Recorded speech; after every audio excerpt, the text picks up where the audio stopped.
Assalamualaikum warahmatullahi wabarakatuh. Saya Riri Novrianti, NIM 19005036 akan menyampaikan presentasi tentang media pembelajaran PowerPoint untuk sasaran orang dewasa di mana materinya mengenai tentang pertanian organik. Ayo ke pertanian organik. Dampak revolusi hijau telah mengancam dan membahayakan keberlanjutan pertanian itu sendiri dan keberlanjutan penghidupan manusia dan kelestarian alam. Model pertanian konvensional menyebabkan tanah menjadi semakin tandus dan tidak mampu lagi mensuplai kebutuhan tanaman. Gerakan pertanian organik merupakan gerakan alternatif melawan dampak buruk yang mengakibatkan kerusakan dari aspek lingkungan, sosial, politik, dan budaya. Pertanian organik mendorong petani menjadi lebih kreatif dan mandiri dalam mengelola usaha taninya. Petani juga menjadi lebih sehat karena tidak tercemari oleh bahan kimia sintetik yang berbahaya bagi kesehatannya ketika mengelola usaha taninya.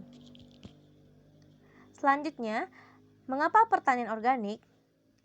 Nah, laporan United Nations Food and Agriculture Organization atau FAO 2002 menyebutkan pertanian organik menyebabkan ekosistem mampu menyesuaikan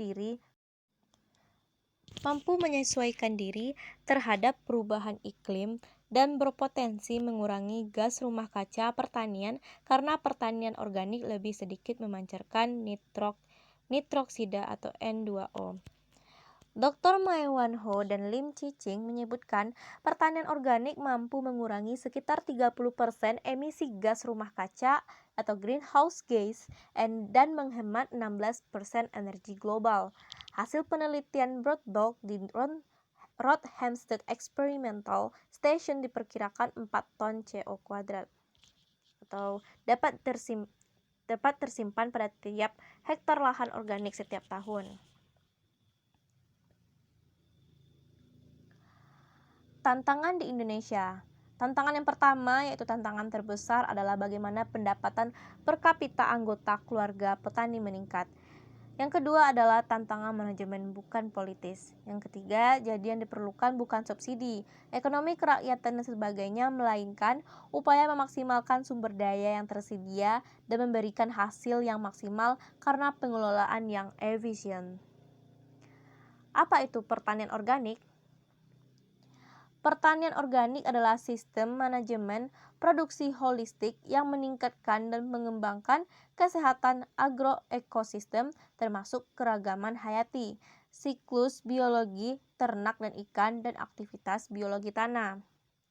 Sedangkan IFOAM menjelaskan bahwa pertanian organik merupakan suatu pendekatan sistem yang utuh berdasarkan satu perangkat proses yang menghasilkan ekosistem yang berkelanjutan, pangan yang aman, gizi yang baik, kesejahteraan hewan, dan keadilan sosial.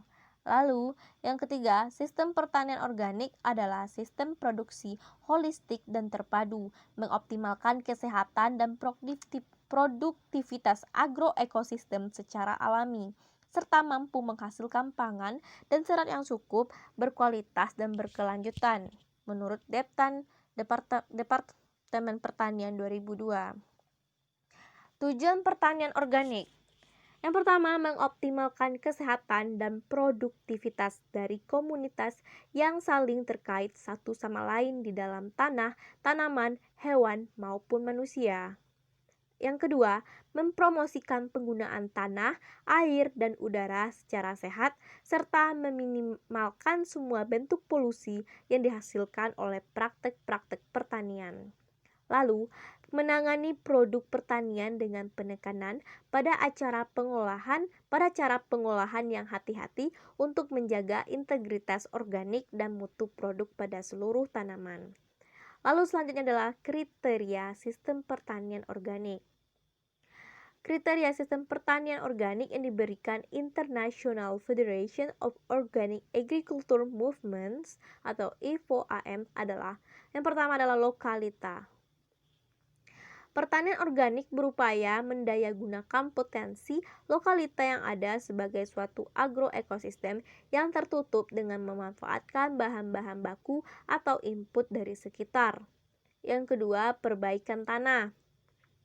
Pertanian organik berupaya menjaga, merawat, dan memperbaiki kualitas kesuburan tanah melalui tindakan pemupukan organik, pergiliran tanaman, konservasi lahan, dan sebagainya. Yang ketiga, meredam polusi.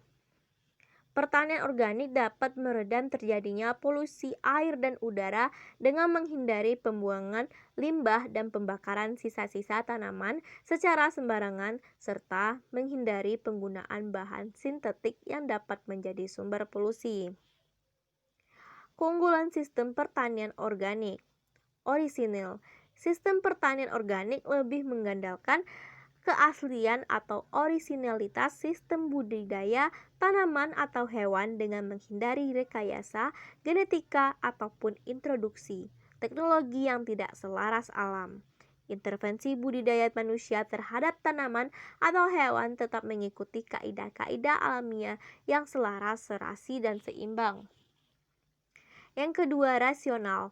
Sistem pertanian organik berbasis pada rasionalitas, bahwa hukum keseimbangan alamiah adalah ciptaan Tuhan yang paling sempurna. Manusia mendapat mandat untuk menguasai dan mengelola bumi. Yang ketiga adalah global. Sistem pertanian organik menjadi isu global dan mendapat respon serius di kalangan masyarakat yang sudah sangat sadar bahwa pertanian ramah lingkungan menjadi faktor penentu kesehatan manusia dan kesinambungan lingkungan. Keunggulan sistem pertanian organik yang keempat adalah aman. Sistem pertanian organik menempatkan keamanan produk pertanian baik bagi kesehatan manusia ataupun lingkungan sebagai pertimbangan utama. Yang kelima adalah netral. Sistem pertanian organik tidak menciptakan ketergantungan, namun saling ketergantungan yang bersifat menguntungkan atau mutualisme. Sistem pertanian industri telah menciptakan ketergantungan petani pada penggunaan benih unggul, pestisida, dan pupuk kimia buatan pabrik. Yang keenam, internal. Selalu berupaya mendayagunakan potensi sumber daya alam internal secara intensif. Yang ketujuh adalah kontinuitas, berorientasi pada jangka panjang untuk menjamin keberlanjutan kehidupan karena bumi adalah titipan anak cucu kita. Selanjutnya, keunggulan produk pertanian organik. Produk pangan organik juga mengandung serat yang sangat penting. Konsumsi serat dapat menjaga kesehatan pencernaan karena mampu mengikat zat racun, kolesterol, dan kelebihan lemak, sehingga dapat mencegah berkembangnya sumber penyakit. Dari sisi cita rasa, produk pertanian organik juga lebih lezat. Sayuran dan buah organik lebih renyah, lebih manis, dan tahan lama. Harga untuk produk-produk organik pun cenderung stabil karena hasil pertanian organik adalah produk baru dan pasokannya relatif sedikit, sehingga petani masih bisa menentukan harga. Standar pertanian organik di Indonesia. Departemen Pertanian telah menyusun standar pertanian organik di Indonesia, tertuang dalam SNI 016729/2002. SNI Sistem Pangan Organik disusun dengan mengadopsi seluruh materi dalam dokumen standar sesuai dengan kondisi Indonesia.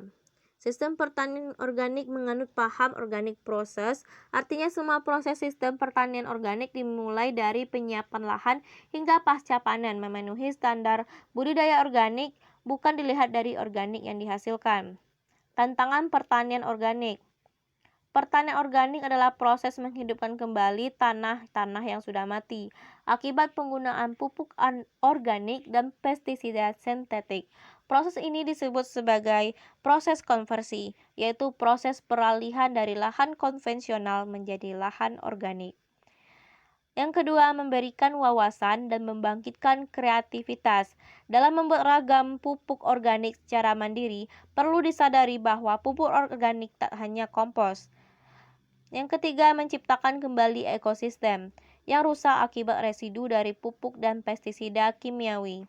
Yang keempat, memberikan keterampilan kepada petani menangani organisme pengganggu tanaman hama secara organik. Yang kelima, menyelenggarakan budidaya pertanian secara integral dan menyeluruh. Sekianlah hasil presentasi dari saya, semoga bermanfaat bagi semuanya. Saya akhiri dengan Assalamualaikum warahmatullahi wabarakatuh.